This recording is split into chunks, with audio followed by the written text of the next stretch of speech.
السلام علیکم پیارے دوستوں عید کے دن 4 بیٹے بن گئے پتھر کے، ایک مظلوم ماں اور ایک زخمی کتے کے بچے کا واقعہ اور ایک اللہ والے کی ایک نئی کہانی کے ساتھ بہت ہی زبردست اور دل دہلانے والا واقعہ ہے، تو شروع سے لے کر آخر تک ویڈیو کو ضرور دیکھیے گا۔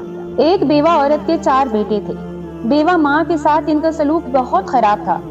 وہ ایک ہی بات پر اس کو تانے مارتے تھے کہ تم نے بس ہمیں غریبی کی زندگی دی ہے، ورنہ ہمارے پاس تو بہت پیسہ تھا۔ ان کے دل کو خراب کرنے میں ان کی خالہ کا ہاتھ تھا، جو ان کی ماں کی سوتیلی بہن تھی۔ اس کے باپ نے دوسری شادی کر لی تھی اور دوسری ماں کی وہ بیٹی تھی، اس لیے وہ لڑکی اسے نفرت کرتی تھی۔ اس کی زبان بہت میٹھی تھی، اسی وجہ سے وہ لڑکے اپنی خالہ کو ہی سنتے اور اپنی ماں سے چڑھنے لگے تھے۔ ماں بیچاری کیا کہتی، اس کا تو کوئی بھی قصور نہیں تھا۔ اپنے شوہر کے مرنے کے بعد تو اس کے بیٹوں نے اس کی زندگی کو اجیرن کر دیا تھا۔ اس کی بہن اسے سارے گھر کا کام کرواتی، ملازمہ کی طرح وہ اپنے بچوں کے کپڑے بھی دھوتی اور کھانا بھی بنا کے دیتی۔ یہاں تک کہ جب بیٹے تھک ہار کے کام سے آتے تو ماں سے کہتے کہ ہمیں کھانا بھی کھلاؤ۔ ماں نے کبھی اپنے بیٹے کو بد دعا نہیں دی تھی، کیونکہ وہ نہیں چاہتی تھی کہ اس کی وجہ سے اس کے بیٹوں کی زندگی تباہ ہو جائے۔ وہ جیسے بھی تھی اس کی اولاد تھی، وہ کوشش کرتی تھی کہ اپنے بیٹوں کو اچھے سے اچھا کھلا سکے، اور اس کی کوشش میں اس کی بہن ہمیشہ پانی پھیر دیتی تھی اور کہتی کہ تم جتنے بھی چونچلے اٹھا لو اپنے بچوں کے، وہ میری طرف ہی جھکیں گے۔ اس کی خالہ کا شوہر لکھ پتی آدمی تھا اور اپنے پیچھے بہت بڑی جائیداد چھوڑ گیا تھا، اسی وجہ سے وہ پیسوں کا روب دکھاتی تو وہ لڑکے اپنی خالہ کے آگے پیچھے پھرا کرتے اور اپنی غریب ماں کو دھوس دیا کرتے۔ ایک دن اس بہن نے کہا کہ میرا محل جیسا گھر خالی پڑا ہوا ہے، کیوں نہ تم لوگ سب میرے ساتھ آ جاؤ۔ انہوں نے کہا کہ ہماری یہ ماں بھی ہمارے ساتھ آئے گی، تو خالہ نے کہا ہاں اس کو بھی لے کر جاتے ہیں، گھر میں ملازمہ کی ضرورت تو ہے ہی۔ یہ کہہ کر وہ سب ہنسنے لگے۔ وہ بھیگتی آنکھوں سے اپنی بہن کو دیکھ ہی رہی تھی۔ اللہ، میں نے اس کا کیا بگاڑا ہے، پھر بھی میرے بچوں کو اکساتی ہے، مجھ سے دور کر رہی ہے۔ میں نے اپنے سارے معاملات تیرے حوالے کر دیے ہیں۔ رمضان کا مہینہ تھا اور آخری دن چل رہے تھے۔ وہ تو سارے روزے رکھا کرتی تھی، لیکن پورا گھر بے روزہ رہ کر مزے سے افطاری کرتا اور اس سے ہی سب کھانا بنوایا کرتے تھے۔ وہ غریب تو سحری سے تھوڑی دیر پہلے بس کھا لیتی ہی روزہ رکھ لیتی، افطاری کے لیے بھی اسے کچھ نہیں ملتا تھا، پھر بھی وہ اللہ پاک کا شکر ادا کرتی کہ رہنے کے لیے چھت ہے۔ وہ روزے میں وہ اتنے بڑے گھر کی صفائی بھی کیا کرتی تھی، پسینے سے شرابور ہو کر۔ کبھی تھک کر لیٹ جاتی تو اس کی بہن آ کر اسے کہتی اٹھو اور جا کر کام کرو۔ وہ اپنے بچوں سے کہتی کہ تمہاری ماں ہوں، میں سگی ماں ہوں، پھر بھی تم لوگ میرے ساتھ سوتیلے جیسا برتاؤ کرتے ہو، کیا تم کو مجھ پر رحم نہیں آتا؟ وہ کہتے کس چیز کا رحم، ہماری خالہ کی وجہ سے ہم سب پیسے کما رہے ہیں، کھا بھی رہے ہیں اور اتنے عالیشان محل میں رہ بھی رہے ہیں۔ تم نے ہمیں کیا دیا ہے سوائے غریبی اور بھوک کے؟ تمہارا احسان ہم کبھی نہیں مانیں گے۔ بڑا بیٹا ماں کو نیچا دکھانا چاہتا تھا، بیٹوں کے بھیجا ظلم سے وہ تنگ آ کر اللہ تعالیٰ سے فریاد کر دیتی، اے اللہ پاک، مجھے میرے کس کیے کی سزا مل رہی ہے۔ ایک دن ان کے بیٹوں نے کہا کہ ہم عید کے کپڑے خریدنے کے لیے بازار جا رہے ہیں، تم گھر کو سنبھالو اور ہمارے لیے اچھی افطار بنا کر رکھنا۔ وہ سب باہر چلے گئے۔ وہ سوچنے لگی کہ کاش میرے بچے میرے لیے بھی عید کا جوڑا لے کر آتے، میں بھی تیار ہو جاتی۔ عید تو سب کی سانجھی ہوتی ہے، کتنا اچھا لگے گا کہ ہم سب نئے کپڑے پہنے ہوں گے۔ اس غریب کو اب بھی اپنے بیٹوں سے امید تھی کہ وہ اسے اپنا سمجھتے ہیں، اور سمجھتی تھی کہ وہ اس کے لیے کم سے کم ایک جوڑا تو لے کر آئیں گے۔ وہ اسی خیال میں گم تھی کہ دروازہ کھٹکھٹانے کی آواز آئی۔ اس نے کہا کون ہے؟ کسی بوڑھے انسان کی آواز تھی۔ دروازہ کھولو۔ آواز میں کچھ ایسی اپنائیت تھی کہ دروازہ کھول کر اس نے دیکھا تو وہاں پر ایک بہت ہی خوبصورت سے اللہ والے کھڑے ہوئے تھے۔ کہا کیا آج میں تمہارے ساتھ روزہ افطار کر سکتا ہوں؟ اس نے کہا بالکل، آپ میرے ساتھ روزہ افطار کر سکتے ہیں، لیکن اس کا چہرہ اداس ہو گیا۔ اللہ والے بولے کیا ہوا؟ حضرت، بات یہ ہے کہ گھر میرا نہیں ہے، میں یہاں پر کام کرتی ہوں، یہاں کے مالک لوگ مجھ سے ناراض ہوں گے اگر میں نے آپ کے ساتھ کچھ کھایا، لیکن میں آپ کو ابھی بھی کچھ دے دیتی ہوں جو آپ روزے میں کھا لیں گے۔ اللہ والے کہنے لگے تم بہت بھلی عورت ہو، اللہ پاک تم پر رحم کرے اور تمہارے ساتھ آسانی کرے۔ اس کے بعد اس عورت نے اللہ والے کو چند کھجوریں اور کچھ سامان دیا کھانے پینے کا اور کہا آپ کھا لیجیے گا۔ اللہ والے وہاں سے چلے گئے یہ کہہ کر کہ آج جاگنے کی رات ہے اور میں تمہارے لیے بہت دعا کروں گا۔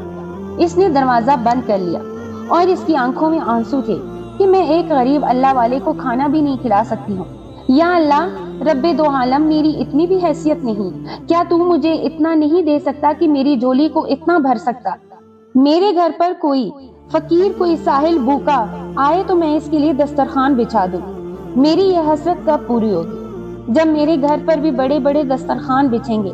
میں اپنے بیٹوں پر تو بھی حق نہیں جتا سکتی۔ یہ کہتے کہتے وہ رونے لگی۔ روزہ کھلنے والا تھا کہ اس کے بیٹے اور بہن آئے اور حکم چلاتے ہوئے کہا کہ جلدی کھانا لگاؤ، ہمیں بہت بھوک لگ رہی ہے۔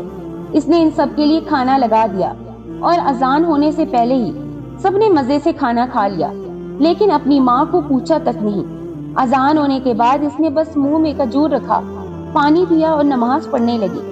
اللہ تعالیٰ سے دعا کر رہی تھی کہ اے اللہ تعالیٰ مجھ پر اپنا کرم کر دے۔ اسے خواہش تھی اس کے بیٹے اس کے لیے بھی عید کا تحفہ لے کر آئے ہوں، لیکن انہوں نے اس سے پوچھا بھی نہیں اور اس کے سامنے ہی کپڑے ایک دوسرے کو دکھانے لگے۔ اس کا دل ٹوٹ گیا تھا۔ ان میں سے ایک بیٹے نے کہا، تم ہمیں کیا دیکھ کر نظر لگا رہی ہو؟ جاؤ اپنے کمرے میں، صبح اٹھ کر تم کو بازار بھی جانا ہے، کیونکہ عید کے لیے ہمارے مہمان آئیں گے، اور یاد رکھنا ہمیں بہت اچھا کھانا بنانا، ہماری بےزتی نہیں کر دینا، ورنہ تمہارا وہ حال کریں گے کہ عمر بھر یاد رکھو گے۔ بس اس بات کو دماغ میں بٹھا لو، یہ ہمارا اور ہماری خالہ کا گھر ہے، تم اس گھر میں ایک ملازمہ کی حیثیت سے کام کرتی رہتی ہو۔ بس مہمانوں کو یہ لگنا چاہیے کہ ہماری ماں ہماری خالہ ہے، تم اس گھر کی پرانی ملازمہ ہو، ان کی خدمت میں کوئی کسر نہیں چھوڑنا۔ دھیان رکھنا اس بات کا، بہت بڑے کاروباری لوگ ہیں، اور اگر ایک بار وہ لوگ مان گئے تو پھر دیکھنا ہمیں کتنی ترقی ہوگی۔ بیٹے نے آنکھیں دکھاتے ہوئے کہا، یہ بڑا بیٹا تھا جو سب سے زیادہ گھمنڈی تھا، اور اس کی بہن اسی سے ہی زیادہ پیار کرتی، اس لیے وہ اکڑ باز تھا، کیونکہ کاروبار کا وارث وہی تھا، باقی سب اس کے ساتھ کام کیا کرتے۔ ماں نے کوئی جواب نہیں دیا اور کمرے میں آ گئی۔ صبح کو روزے کے لیے اٹھنا تھا اور رات بھر اس نے عبادت بھی کرنی تھی۔ اللہ تعالیٰ کی وہ تسبیح بیان کرتی رہی، دعا مانگتی رہی، خوشی اور خضوع کے ساتھ سجدے میں جاتی رہی، لیکن اپنے بچوں کو اس نے اب بھی کوئی بد دعا نہیں دی۔ صبح اس نے روزہ رکھ لیا ہمیشہ کی طرح، گھر کے کسی بھی فرد نے روزہ نہیں رکھا تھا۔ رات بھر عبادت کی وجہ سے ماں کو تھکن ہو رہی تھی، نیند بھی آ رہی تھی۔ سوچا کہ میں تھوڑی دیر سو جاتی ہوں، لیکن اسی وقت اس کا دوسرا بیٹا آ گیا۔ اس نے کہا، سونے کیا لگی ہو، یہ لو پیسے اور سامان کا پرچہ، بازار چلی جا اور سب سامان لے کر آ جاؤ۔ ماں نے بے بسی سے کہا، بیٹا مجھے بہت نیند آ رہی ہے، سر چکرا رہا ہے، اگر میں تھوڑی دیر سو جاؤں تو کیا پھر چلی جاؤں گی؟ اس نے کہا، نہیں اب بھی فوراً جاؤ۔ پھر وہ کہنے لگی، بیٹا کیا میں کسی سواری پر جا سکتی ہوں؟ نہیں، تمہیں پیدل جانا پڑے گا، ہمارے پاس اتنے فالتو پیسے نہیں ہے کہ تمہیں مہارانی بنا کر کسی سواری پر بھیج۔ کیسے ذلت کی زندگی وہ جی رہی تھی، اس کا دل کٹ کر رہ گیا۔ وہ بڑی مشکل سے اٹھی اور بازار کے لیے نکل پڑی۔ ابھی وہ اس دکان تک پہنچنے ہی والی تھی جہاں سے اسے کھانے کا سامان لینا تھا کہ اسے ایک کتے کے بچے کی آواز آئی۔ اس نے اسے دیکھنے کے لیے اپنی گردن گھمائی تو ایک کونے میں وہ بچہ بہت ہی برا حالت میں پڑا ہوا تھا، اور غالباً اسے کسی نے ٹکر ماری تھی۔ اس کی ایک ٹانگ ٹوٹی ہوئی تھی، بھلی عورت تو وہ تھی ہی۔ اس کا بڑا دل دکھا۔ اس نے اپنی فکر نہیں کی اور کتے کے بچے کو اٹھا کر تھیلے میں رکھ دیا۔ پھر سوچا کہ یہ تو بہت بیمار ہے، میں اسے گھر لے کر جاتی ہوں۔ یہ سوچ کر وہ اسے گھر لے آئی اور اس کی مرہم پٹی کر کے اسے دودھ پلانے لگی۔ تو تبھی اس کا وہی بیٹا آ گیا۔ اس نے کہا، تم بازار نہیں گئی اور یہ گندی شکل والا کتے کا بچہ یہاں کیا کر رہا ہے؟ اس نے کہا، بیٹا میں سودا لینے جا ہی رہی تھی، لیکن یہ بچہ بہت بھوکا تھا، اس کی ایک ٹانگ بھی ٹوٹ چکی ہے، اس کو دیکھ کر مجھ سے برداشت نہیں ہوا، تبھی میں گھر آ گئی۔ تم بے فکر رہو، تمہارا سارا سامان لا کر دے دوں گی۔ وہ لڑکا بہت غصہ ہوا اور دہاڑ کر کہنے لگا، اے بڑھیا، تو ہمارے گھر نوکرانی ہے، ہماری مرضی کے بغیر ایک کتے کے بچے کو اٹھا کر لے آئی ہو، چلو نکالو اس کو یہاں سے۔ ماں نے ہاتھ جوڑے اور کہا، بیٹا یہ کمزور ہے، تو اگر مجھے انسان نہیں سمجھتا تو نہ سمجھ، پر اس پہ اپنا دل نرم کر لے۔ پر اس بیٹے نے کچھ نہیں سنا اور ماں کے ہاتھ سے لے کر اس بچے کو باہر پھینک دیا۔ وہاں سے ماں سے اب رہا نہ گیا، وہ چلا کر کہنے لگی، آج تک اپنے لیے میں نے کچھ نہیں کہا، سب برداشت کرتی رہی، لیکن ایک جانور کے ساتھ یہ سلوک، اللہ تم پر اپنا قہر، اپنا عذاب نازل کرے۔ بیٹے نے ماں کے منہ سے جب یہ الفاظ سنے تو اس کے منہ پر تھپڑ ماری، پوری کی پوری سزا ملے گی۔ وہ اسے کال کوٹڑی میں لے گیا اور دروازہ بند کر دیا اور کہا سزا ہے کہ تو بھوکی پیاسی 2 دن یہاں پڑی رہو گی۔ ہمارے ٹکڑوں پر پڑنے والی عورت ہمارے ساتھ ہی منمانی کرتی ہے۔ اس کے بعد پیسے لے کر وہ بازار چلا گیا۔ وہ غصے میں ہڑبڑا رہا تھا، آنے دو میری خالہ اور بھائیوں کو، اس عورت کی ایسی شامت آئے گی کہ اس کو لگ پتہ جائے گا۔ اس کے بعد عید کا سارا سامان لے کر آ گیا اور جب اس کے بھائی لوگ آئے تو اس نے اپنی ماں کی شکایت کی اور کہا کہ کس طرح اس عورت نے اس کو ہاتھ اٹھا اٹھا کر بددعائیں دی ہیں۔ سب کہنے لگے تم نے صحیح کیا ہے، اس کو 1 دن نہیں بلکہ 4 دن کمرے میں بند رکھو، پھر عقل ٹھکانے آ جائے گی اس بڑھیا کی۔ ماں کا دل درد سے دکھ رہا تھا، بیٹے سے اسے اس رویے کی امید نہیں تھی۔ بیٹے نے اسے مارا بھی تھا۔ وہ کہنے لگی یا رب تو ہی میرا صحیح فیصلہ کرتا دھرتا ہے، میرا حامی و ناصر ہے، تو ہی میرا مددگار ہے۔ اس بند اندھیرے کمرے میں میں تجھے پکار رہی ہوں، تیری عاجز بندی تجھ سے مانگ رہی ہے، بھیک مانگ رہی ہے۔ رمضان کی اتنی خوبصورت ساعتوں میں، لمحات میں ماں کا دل تڑپ رہا تھا۔ دوسرے دن اس کو سمجھ نہ آیا پھر روزہ کیسے رکھے، یہاں پر تو پانی کا گلاس تک نہیں ہے۔ اس نے آواز دیا ہے ظالموں مجھے پانی کا گلاس تو دے دو، میں روزہ رکھ لوں، پر کوئی بھی سننے والا نہیں تھا۔ سب شیطانی نیند سو رہے تھے۔ اچانک اسے اپنی اس کال کوٹری کے دروازے پر کھٹ کھٹ کی آواز آئی۔ اس نے ہلکی سی جھری سے جھانک کر دیکھا تو وہاں پر وہی کتے کا بچہ تھا۔ ارے یہ کہاں سے آ گیا؟ وہ خوش ہو گئی۔ انسانوں کے دلوں میں تو کوئی بھی انسانیت نہیں تھی، لیکن وہ کتے کا بچہ اس عورت کے لیے پریشان تھا۔ پھر اس کتے کے بچے نے ایک عجیب حرکت کی، اس دروازے کی چابی اس نے کمرے میں پھینک دی۔ اس نے چابی اٹھائی اور دروازہ کھولا اور پیار سے اس کتے کے بچے کو اٹھا لیا، اور یہ دیکھ کر وہ چونک گئی کہ اس کے پاؤں پر جو زخم تھا وہ بالکل ٹھیک ہو گیا تھا۔ تمہاری تو ٹانگ ٹوٹی ہوئی تھی، وہ اس سے باتیں کر رہی تھی۔ پھر وہ بے زبان کیا کہتا؟ اس نے اس سے پیار سے چوم لیا اور پھر جو کچھ کھانا رکھا ہوا تھا وہ کھا کر اس نے پانی پی لیا اور واپس کمرے میں آ گئی۔ کتے کے بچے کو بھی اس نے چھپا لیا۔ صبح اس کے شیطان بیٹے دروازے کی طرف آئے اور اسے دیکھ کر زور زور سے ہنسنے لگے۔ ہاں بڑھیا، تم نے روزہ رکھا کہ نہیں؟ کل عید ہے، ہم تمہیں باہر نکال رہے ہیں، مجبوری ہے ہماری، ایک رات میں عقل ٹھکانے آ گئی ہوگی، چلو باہر نکلو اور گھر کا سارا کام کرو۔ تو وہ چپ چاپ باہر آ گئی اور کتے کے بچے کو اپنے پروں میں چھپا لیا، یعنی اپنے پلو میں چھپا لیا۔ لیکن کہاں تک چھپا سکتی تھی؟ اس کی آواز تو وہ بیٹے سن ہی لیتے، اس لیے اس نے کچھ وقت کے لیے اس کو ایک صندوق میں ڈال دیا۔ جب تک وہ کام کر رہی تھی وہ بچہ اسی میں رہے، اسی لیے اس نے دودھ رکھ لیا تھا، سارے گھر کو اس نے چمکا دیا تھا۔ شکر تھا کہ اس کتے کے بچے کی وجہ سے اس نے کھا پی لیا تھا، ورنہ کیا ہوتا اس کے گھر میں۔ سب کے چہروں پر خوشیاں تھی، چاروں بیٹے اپنے اپنے لیے قیمتی مہنگے جوڑے بنا کر لائے تھے، لیکن اس کے لیے کوئی بھی بیٹا ایک لباس تک لے کر نہیں آیا۔ وہ اداس تھی کہ میں نے بھی تو عید کا جوڑا پہننا ہے، اگر میرا شوہر زندہ ہوتا تو کیا وہ مجھے سجاتا سنوارتا نہیں، پر میں بیوہ عورت سگے بیٹوں کے ہوتے ہوئے لاوارثوں کی طرح زندگی جی رہی ہوں۔ وہ بیٹے تو اپنی ماں کو پوچھتے تک نہیں تھے، چاند رات کو سب ایک دوسرے کو مبارکباد دے رہے تھے، پر کوئی بیٹا ماں کے پاس دعا لینے نہیں آیا، بس اس سے کھانے کی فرمائش کرتے رہے۔ وہ چاند کو دیکھ کر دعا کرنے لگی، اے اللہ تعالیٰ، میں تجھ سے زیادہ نہیں مانگتی، بس ایک عزت کی زندگی چاہتی ہوں، یہ ذلت کی زندگی مجھ سے اب سہی نہیں جاتی۔ اے چاند، تیرا اور میرا رب تو اللہ تعالیٰ ہی ہے، میں اللہ تجھ سے دعا مانگتی ہوں، میرے بیٹوں کو عقل سمجھ دے، لیکن ایسی ذلت مجھے نہیں چاہیے، مجھے اب عزت چاہیے۔ بیٹے دوسروں کے ٹکڑوں پر پل کر جب ماں کو ماں نہیں سمجھتے تو ماں پھر اس جگہ کیوں رہے؟ ماں کے دل ٹوٹا ہوا تھا۔ چاند رات گزر گئی، صبح سب ایک دوسرے کے گلے مل رہے تھے، عید کا دن تھا اور ایک چہرہ دمک رہا تھا، مسکرا رہا تھا، پر وہ وہی ماں جس کو رات بھر بہت تیز بخار تھا سب کے لیے کھانا بنا رہی تھی۔ بیٹے آ کر اس پر حکم چلا رہے تھے، جلدی جلدی ہاتھ ہلاؤ کیونکہ مہمان آنے والے ہیں۔ وہ بوڑھی عورت 100 لوگوں کا کھانا اکیلے بنا رہی تھی، گرمی بھی بہت زیادہ تھی، پسینے سے اس کو چکر آنے لگے، اور وہ کس سے کہتی کون اس کا غم گسار تھا۔ وہ جلدی سے کام کو نپٹا کر آرام کرنا چاہتی تھی کہ پیچھے سے اسے اپنے اسی بیٹے کے غرانے کی آواز آئی۔ یہ وہی بیٹا تھا جس نے کتے کے بچے کو گھر سے باہر پھینک دیا تھا۔ اس نے کہا، اے بڑھیا، تجھے سمجھایا تھا نا اس کتے کے بچے کو گھر سے دور رکھنا، تو اس نحوست کو یہاں کیوں بار بار لے آتی ہو؟ آپ کو پتا ہے نا مجھے کتوں سے کتنی نفرت ہے۔ خیر نفرت تو مجھے تم سے بھی ہے، میرا بس چلے تو تجھے بھی باہر کچرے میں اٹھا کر پھینک دوں، لیکن کیا کروں، تو ملازمہ بڑی اچھی ہے، کام بڑے اچھے کرتی ہے، لیکن تجھے اس دن میں نے جو سزا دی تھی لگتا ہے سزا بہت کم ہے، تو سدھری نہیں ہے۔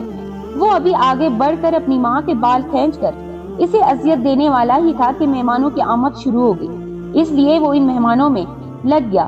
وہ شہر کے بڑے بڑے تاجر حضرات تھے جن کی بیٹیوں سے وہ بیٹے شادیاں کرنا چاہ رہے تھے، اسی وجہ سے وہ ان کے آگے پیچھے پھر رہے تھے۔ اپنی ماں کے بارے میں انہوں نے یہی کہا کہ یہ گھر کی بہت پرانی ملازمہ ہے اور گھر کو سنبھالتی ہے۔ خالہ کے لیے کہا کہ یہ ہماری ماں ہے، انہوں نے ہمیں پال پوس کر بڑا کیا ہے اور آج ہم جو کچھ بھی ہیں انہی ماں کی وجہ سے ہیں۔ ماں آنکھوں میں آنسو لیے بیٹوں کو دیکھ رہی تھی کہ واہ بیٹو، ساری خدمتیں ماں کی، تکلیف سے ماں نے پیدا کیا اور اس کو نوکرانی بنا دیا، پر وہ بھی سارے کام چپ چاپ کر رہی تھی۔ بیٹوں نے ماں سے کہا شربت پلاؤ۔ وہ شربت کا گلاس لے کر مہمان کی طرف آئی کہ اچانک اس کا سر چکرا گیا اور وہ گلاس اس مہمان کے کپڑوں پر گر گیا۔ بڑا بیٹا جو کہ نہایت لمبی زبان والا، بدلحاظ اور جاہل تھا، وہ اس کا ہونے والا سسر تھا، اس نے جب دیکھا کہ اس کی ماں نے اس کے کپڑوں پر شربت گرا دیا ہے تو وہ بھاگ کر آیا اور اپنی ماں کو مارنے لگا۔ جاہل عورت، تو نے کام کرنا نہیں سیکھا، تو نے اتنے مہنگے کپڑوں پر شربت گرا دیا۔ وہ اپنے آپ کو بچاتی رہی، کہتی رہی بیٹا مجھے بخار ہو رہا ہے اس لیے میرا سر چکرا گیا، وہ ان کے کپڑوں پر شربت گر گیا، کوئی بات نہیں میں اب بھی دھو کر لا دیتی ہوں۔ وہ کہنے لگا یہ کپڑے اتاریں گے تمہارے سامنے، کیسے اوٹ پٹانگ باتیں کرتی ہو۔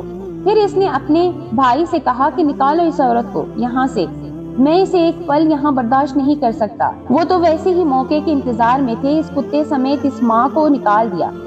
مہمان بھی دیکھ رہے تھے کہ یہ لوگ ملازمہ کے ساتھ کیسے سلوک کرتے ہیں، لیکن کیا کہہ سکتے تھے، وہ لوگ تو ان کے گھر مہمان آئے ہوئے تھے، اس کا کوئی بھی ٹھکانہ نہیں تھا، کون اسے اپنے گھر پر رکھتا، اس شہر میں اس کو کوئی بھی نہیں جاننے والا تھا۔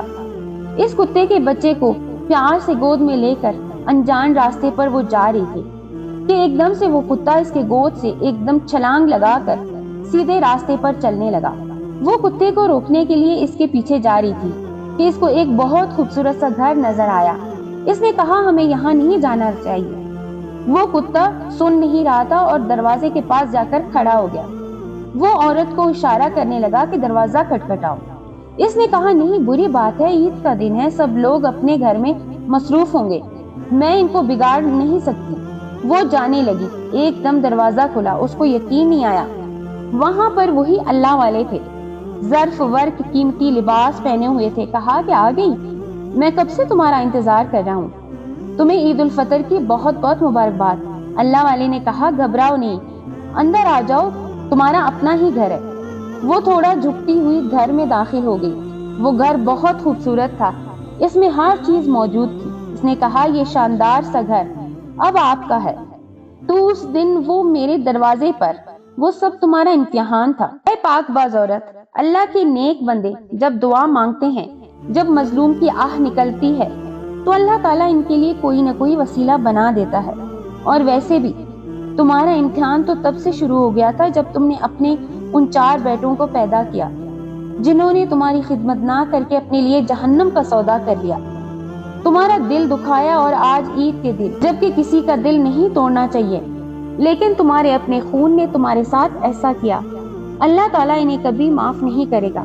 وہ کہنے لگی ہاں مجھے بھی اس بات کا غم ہے، لیکن آپ مجھے اپنے بارے میں بتائیے، یہ گھر آپ کا ہے۔ اللہ والے نے کہا یہ گھر تمہارا ہے، میرا کچھ نہیں، لیکن یہ میرا کیسے ہو گیا، تمہیں پتہ چل جائے گا، بس تم یہاں پر آرام سے رہو، کوئی تمہیں یہاں سے تنگ کرنے یہاں نکالنے نہیں آئے گا۔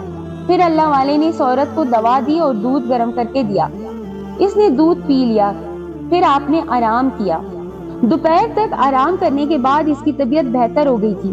عید کی خوشی میں اس نے میٹھا بنایا، اور جب میٹھا تیار کر کے باہر آئی تو وہ اللہ والے کو ڈھونڈنے لگی، وہ نہیں ملے۔ کتے کے بچے کو کھانا کھلا کر وہ نماز پڑھنے لگی، اسے کسی کی آہٹ محسوس ہوئی، پیچھے اس نے دیکھا تو وہ اللہ والے کھڑے تھے، تو وہ ان سے پوچھنے لگی کہ آپ کہاں گئے؟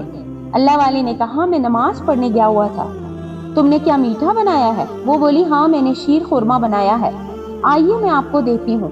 اللہ والے نے جب اس عورت کے ہاتھ کا میٹھا کھایا تو کہا واہ سبحان اللہ، تمہارے ہاتھ میں کتنا ذائقہ ہے، اللہ تمہیں برکت دے، اور آج سے تم یہاں پرسکون سے رہو گی، کوئی تمہیں یہاں سے نکالنے والا نہیں، تم یہاں کی مالکن ہو۔ اس نے کہا میں آپ کا کس دل سے شکریہ ادا کروں، میرے اپنے پیاروں نے، میرے بیٹوں نے مجھے گھر سے نکال دیا، اور آپ جن کو میں جانتی تک نہیں اتنا بڑا محل مجھے دے کر کہتے ہیں کہ یہ میرا ہے۔ اللہ والے نے کہا جو تم نے اللہ تعالیٰ کی عبادت کر کے اللہ کو راضی کیا ہے، نیکی کی ہے، اس کا یہی انعام ہے، عید کا تحفہ ہے تمہارے لیے۔ پھر اللہ والے نے عورت کو ایک قیمتی لباس دیا اور کہا یہ پہن لو، عید کے دن نئے کپڑے پہننے چاہیے۔ اس نے خوشی خوشی وہ کپڑے پہن لیے۔ اللہ والے بولے عید تو روزے داروں کی ہوتی ہے، باقی تو وہ نکمے لوگ جو پورے رمضان میں عبادت تک نہیں کرتے ہیں اور دوسرے غلط کام کرتے رہتے ہیں، پر عید پر نئے کپڑے پہن کر سمجھتے ہیں کہ عید ان کی ہے۔ عید تو اصل میں ان روزے داروں کی ہوتی ہے جو بھوکے پیاس رہ کر اللہ کو راضی رکھتے ہیں۔ اللہ والے نے کہا اچھا تم یہاں پر آرام سے رہو، میں چلتا ہوں۔ وہ سمجھ نہیں پا رہی تھی کہ میں نے تو ان کے ساتھ ایسا کچھ بھی نہیں کیا اور انہوں نے مجھے بن مانگے اتنا بڑا گھر دے دیا۔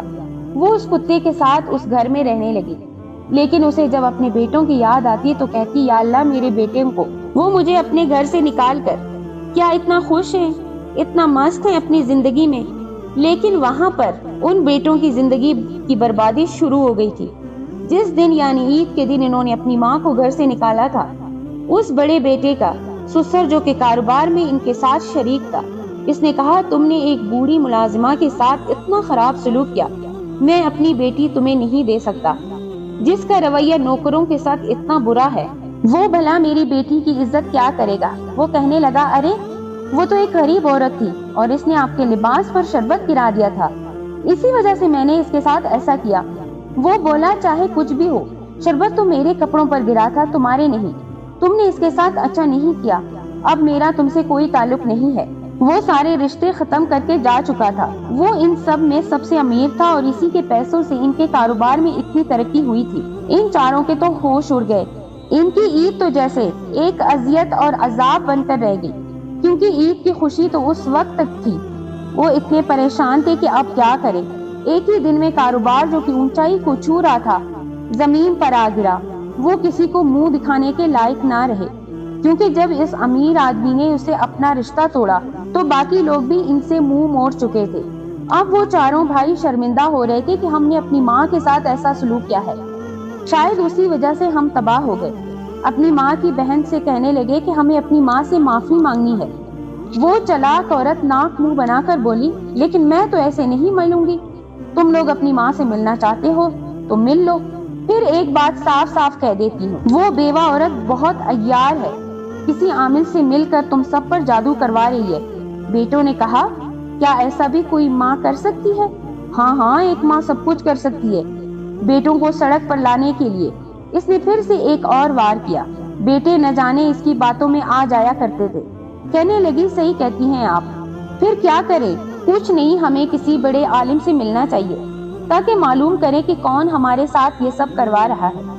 اب وہ لوگ ایک جگہ کے سب سے خبیث شیطان عامل کے پاس گئے جو کہ کالا علم کرتا تھا۔ اس نے اپنی طرف سے جھوٹ کہا کہ ہاں تمہاری ماں ہی تم لوگوں پر جادو کروا رہی ہے، عید کے دن تم نے اس کو گھر سے نکالا تھا تبھی وہ ایسا کروا رہی ہے، ایک بوڑھا آدمی کے ساتھ مل کر۔ مجھے بس ایک کتے کے بچے کا خون لا دو، میں تمہارا کام کر دوں گا اور پھر تم سے کاروبار کرنے لگو گے اور شادیاں بھی امیر لوگوں میں ہو جائیں گی۔ لڑکوں کی زبان لالچ سے باہر آ گئی۔ وہ کہنے لگے اچھا، اس بیٹے کے دماغ میں وہی کتے کا بچہ آ گیا جس کا وہ دشمن تھا۔ کہنے لگا بس وہ کہیں سے مجھے مل جائے۔ اتفاق سے اس کی نظر اس بچے پر پڑ گئی جو اس بڑے گھر کے باہر کھیل رہا تھا۔ اتنا عالیشان گھر دیکھ کر اس کی تو لال ٹپکنے لگی۔ اس بچے کے پاس آنے لگا۔ اسی وقت اللہ والے اس کے راستے میں کھڑے ہو کر کہنے لگے خبردار، اس کتے کے بچے کو ہاتھ بھی لگایا۔ وہ بولا بوڑھے انسان تو مجھے کیوں روک رہا ہے؟ اللہ والے نے کہا تم اس کو اگر چھوؤ گے تو پتھر کے بن جاؤ گے۔ وہ زور زور سے ہنسنے لگا۔ میں پتھر کا بن جاؤں گا؟ وہ کیوں؟ کیونکہ تم ایک ایسے بدبخت ہو جس نے اپنی ماں کو سانپ بن کر ڈسا تمہارا انجام تو تم خود بھی دیکھو گے اور تمہارے بھائی بھی۔ لیکن یہاں آنے کی ہمت نہیں کرنا، اس کو غصہ آ گیا۔ اس نے کہا، اے بوڑھے، اپنی عمر دیکھ اور اپنے جسم کی طاقت دیکھ، میں تجھ سے زیادہ طاقتور ہوں۔ اس کتے کے بچے کو اٹھا کر میں ابھی لے کر جاتا ہوں۔ اللہ والے نے کہا، بس تو اب بس، کچھ نہیں کر سکتا۔ آپ کی آواز میں اتنا جلال تھا کہ وہ شخص آگے نہیں بڑھ سکا اور پتھر کا بن گیا۔ اللہ والے نے کتے کے بچے کو اٹھایا اور گھر میں لے گئے۔ دوسرے بھائی کے انتظار میں تھے کہ کب وہ لوٹ کر آئے گا، لیکن صبح سے رات ہوگی وہ نہیں آیا۔ اس کی تلاش میں وہ وہاں سے نکلے تو دیکھا ایک پتھر کا بت کھڑا ہے۔ قریب جا کر دیکھا تو وہ ان کا بھائی تھا، جو کہ صرف بول سکتا تھا، ہل نہیں سکتا تھا۔ انہوں نے کہا، تمہارا یہ حال کس نے کیا ہے؟ اس نے کہا، اسی جادوگر نے جو ہماری ماں کے ساتھ رہ رہا ہے۔ اچھا، یہ گھر اسی کا ہے۔ ان لوگوں نے دروازہ کھٹکھٹایا تو اللہ والے باہر آئے اور کہا، کیا کام ہے؟ تم نے ہمارے بھائی کے ساتھ یہ کیا کیا؟ اس نے جو کیا اسی کا ہی ہرجانہ بھگتا ہے۔ تم اپنا جادو یہاں کیوں چلا رہے ہو؟ ہمیں تم نے آسمان سے زمین پر لا پٹھا ہے۔ کیوں؟ ہماری ماں سے تمہارا کیا رشتہ ہے؟ وہ رشتہ جو ایک بہن بھائی کا ہوتا ہے۔ تم جیسے گندے لوگوں کی گندی باتیں ہی ہو سکتی ہیں۔ تم لوگوں نے اپنی ماں کو عید کے دن گھر سے نکالا، وہ بیچاری روتی ہوئی جا رہی تھی۔ اس نے ایک بندی نے تمہارا کیا بگاڑا تھا؟ کیوں اتنی نفرت کرتے ہو اس سے؟ کیونکہ اسی کی وجہ سے ہم کنگال ہوئے۔ ہماری خالہ نے ہمیں آباد کیا، ہمیں اتنا بڑا تاجر بنایا، لیکن ہماری ماں نے ہمیں ڈبو دیا۔ اس لیے ہم اس سے بدلہ لینا چاہتے ہیں۔ ہمیں اس کتے کے بچے کا خون چاہیے۔ اللہ والے نے کہا، تم نے مجھے اتنا کمزور سمجھا ہے کہ میں یہ اتنی آسانی سے ہونے دوں گا؟ جاؤ، ورنہ وہی حال ہوگا جو تمہارے بھائی کا ہوا ہے۔ وہ تینوں کتے کے بچے کو جھپٹنے کے لیے اللہ والے کی طرف لپکے ہی تھے کہ ماں کی آواز آئی، رک جاؤ اے بد نصیبو، اللہ تم پر اپنا قہر نازل کرے۔ تم جیسے لوگ تو بیٹے کہلانے کے لائق نہیں۔ تم نے ایک اللہ والے کے ساتھ اتنی بدزبانی کی، پھر ان کو تکلیف پہنچانا چاہتے ہو؟ یہ کتے کا بچہ میری اولاد ہے۔ تم تو انسان ہو کر میرے ساتھ وہ کام نہ کر سکے جو اس نے کیا۔ اسے لا کر کہنے لگی، عورت، تو نے بددعا دے کر کالے علم کر کے ہمیں کہاں سے کہاں پہنچا دیا۔ ہم بھی تیرے ساتھ وہی کریں گے۔ ماں نے کہا، میں نے کوئی بددعا دی ہی نہیں، نہ ہی میں نے کوئی کالا جادو کروایا ہے۔ تمہارے ساتھ جو کچھ ہوا ہے تمہارے اپنے کیے کی سزا ہے۔ لیکن آج تم نے ایک معصوم کتے کے بچے کے ساتھ ظلم کیا، تو تمہیں یہ سب سہنا پڑے گا۔ میں تمہارے لیے کوئی دعا نہیں کر سکتی۔ وہ بھی نہیں مان رہے تھے۔ اللہ والے نے کہا، تم لوگ کتنے بڑے خبیث شیطان ہو، تمہیں اپنی ماں کی کوئی قدر نہیں۔ اللہ تعالیٰ نے تمہارا سب کچھ تم سے چھین لیا، پھر بھی عقل نہیں آئی۔ یہ سب تمہارے ساتھ کیوں ہوا ہے؟ تمہاری اپنی خالہ کی وجہ سے۔ وہ اسی عامل کے ساتھ ناجائز رشتے میں ہے۔ تمہاری ماں سے چھین لینے کے لیے، اس نے بدلہ لینے کے لیے تم چاروں کو اس کے خلاف استعمال کیا۔ ساری جائیداد دولت تمہارے باپ کی ہے، جو تمہاری خالہ نے ہتھیا لی ہے، اور تمہاری ماں کچھ نہ کر سکی۔ اب تم اپنی ماں کی شکل بھی دیکھنا نہیں چاہتے۔ ایک ماں کی خدمت کر کے جنت کما سکتے تھے، رمضان میں اس کی دعا لے سکتے تھے، لیکن تم نے اس مبارک مہینے کو بھی گوا دیا۔ عید کا دن جو کہ یوم الجائزہ ہوتا ہے، اس دن بھی تم نے کوئی انعام نہیں پایا۔ اب تم کسی بھی انعام کے حقدار نہیں ہو۔ اللہ والے یہ کہہ کر اللہ سے دعا کی، یا اللہ، ان سے اپنے جو کچھ کیا اس عورت کے ساتھ، ساری زیادتیاں تو نے دیکھی ہیں، تو سب دیکھنے والا ہے، اپنا انصاف کر۔ اللہ والے نے جب یہ دعا کی، اسی وقت وہ چاروں بیٹے پتھر کے بن گئے، جبکہ اس عامل اور اس کی خالہ کا سارا عمل برباد ہو گیا۔ عورت کہنے لگی، اللہ والے، یہ جیسے بھی تھے میرے بیٹے تھے، ان کو اس حالت میں دیکھ کر مجھے تکلیف ہو رہی ہے۔ اللہ والے نے کہا، اگر یہ معافی مانگ لیتے تو ان کے ساتھ یہ نہیں ہوتا، لیکن چونکہ یہ تم سے بدلہ لیتے، ان کے خون میں تمہاری نفرت ملی ہوئی ہے، تو یہ کبھی بھی تمہارے نیک بیٹے نہیں بن سکتے تھے۔ ان کی یہی سزا ٹھیک ہے۔ اس عورت نے صبر کر لیا اور اس کتے کے بچے کو اپنا بچہ سمجھ کر پالنے لگی، اور یہ بات سچ تھی۔ وہ جس گھر میں رہ رہی تھی وہ اس کے شوہر کا ہی تھا، اس لیے اللہ والے نے کہا تھا کہ تم یہاں کی مالکن ہو۔ سبحان اللہ، انسان کبھی کسی کو جتاتا ہے کہ تیرے پاس کچھ نہیں، اللہ تعالیٰ غیب سے اس پر خزانے لٹا دیتے ہیں کہ وہ ایک گھر نہیں بلکہ ہزاروں گھروں کا مالک بن جاتا ہے۔ سبحان اللہ۔